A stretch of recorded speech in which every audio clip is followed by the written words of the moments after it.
ಚಾಮುಂಡಿ ಬೆಟ್ಟ, ಚಾಮುಂಡಿ ದೇವರು ಎಲ್ಲ ಧರ್ಮದವ್ರಿಗೂ ಇದೆ, ಹಿಂದೂಗಳ ಆಸ್ತಿ ಏನಲ್ಲ.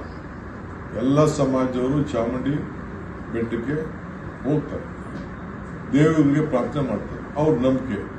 ನಾವು ಇದಕ್ಕೆ ಹೋಗ್ತೀವಪ್ಪ, ಮಸೀದಿಗಳಿಗೆ ಹೋಗ್ತೀವಿ, ಚರ್ಚ್ಗಳಿಗೆ ಹೋಗ್ತೀವಿ, ನಮ್ಮ ಬಸ್ಸಿಗಳಿಗೆ ಹೋಗ್ತೀವಿ, ಜೈನ್ ಟೆಂಪಲ್ಗೆ ಹೋಗ್ತೀವಿ, ಗುರುದ್ವಾರಕ್ಕೆ ಹೋಗ್ತೀವಿ. ಏನು ಗುರುದ್ವಾರಕ್ಕೆ ನಾವು ಹೋಗೋದೇನೋ ತಪ್ಪಿಸ್ಬೇಕಾಗ್ತದೆ? ಯಾರು ನಿಲ್ಸಿದಾರ? ಹಿಂದೂ ಟೆಂಪಲ್ಗೆ ಅವ್ರು ಬರೋದಕ್ಕೆ ಏನಾದ್ರು ನಾವು ತಪ್ಪಿಸಿದೀವ? ಏನಿಲ್ವಲ್ಲ. ಯಾರು ಬೇಕಾದ್ರೂ ಹೋಗ್ಬೋದು, ಯಾರು ಮಾಡಬಾರ್ದು. ಈಗ ಎಷ್ಟೋ ಜನ ಹಿಂದೂಗಳು ಮುಸ್ಲಿಂ ಆಗಿ ಕನ್ವರ್ಟ್ ಆಗಿಲ್ವಾ?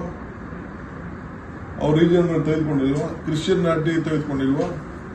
ಕೆಲವರು ಹಿಂದೂಗಳ ರಿಲಿಜನ್ ಇವರು ಮುಸ್ಲಿಮ್ಸ್ ಅವರು ಪ್ರಾಕ್ಟೀಸ್ ಮಾಡ್ತಾ ಇಲ್ವಾ?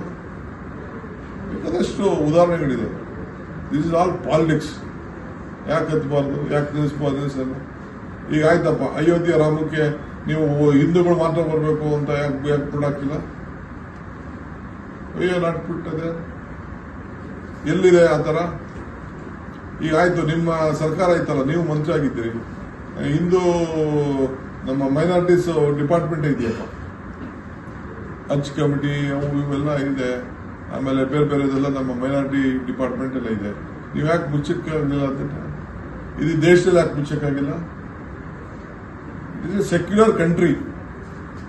ಸಂವಿಧಾನ ಎಲ್ಲರಿಗೂ ಕೂಡ ರಕ್ಷಣೆ ಇದೆ, ಎಲ್ಲರಿಗೂ ಕೂಡ ಸ್ವಾಗತ ಇದೆ, ಎಲ್ಲರೂ ಕೂಡ ಅವರ ನಂಬಿಕೆ ಮೇಲೆ ವಿಶ್ವಾಸ ಇದೆ. ಈಗ ಮುಸ್ಲಿಂ ಹೆಣ್ಮಗಳು ಇರ್ತಾಳೆ, ಹಿಂದೂ ಹುಡುಗ ಇರ್ತಾರೆ, ಅವ್ರ ಮಗ ಏನ್ ಬೇಕಾದ್ರೂ ಆಚರಣೆ ಮಾಡ್ಕೊತಾರೆ. ಕ್ರಿಶ್ಚಿಯಾನಿಟಿ ಮದುವೆ ಆಗಿರ್ತಾರೆ, ಗಂಡ ಕ್ರಿಶ್ಚಿಯನ್ ಇರ್ತಾರೆ, ಹೆಂಡತಿ ಹಿಂದೂ ಇರ್ತಾರೆ. ಆಗ ಮಗು ಹುಟ್ಟಿದವರು ನನಗೆ ಹಿಂದೂಯಿಸಮ್ ಬೇಕು ಅಂತ ಹೇಳ್ತಾರಪ್ಪ. ಯಾರು ನಿಲ್ಸಕ್ಕಾಗ್ತದೆ?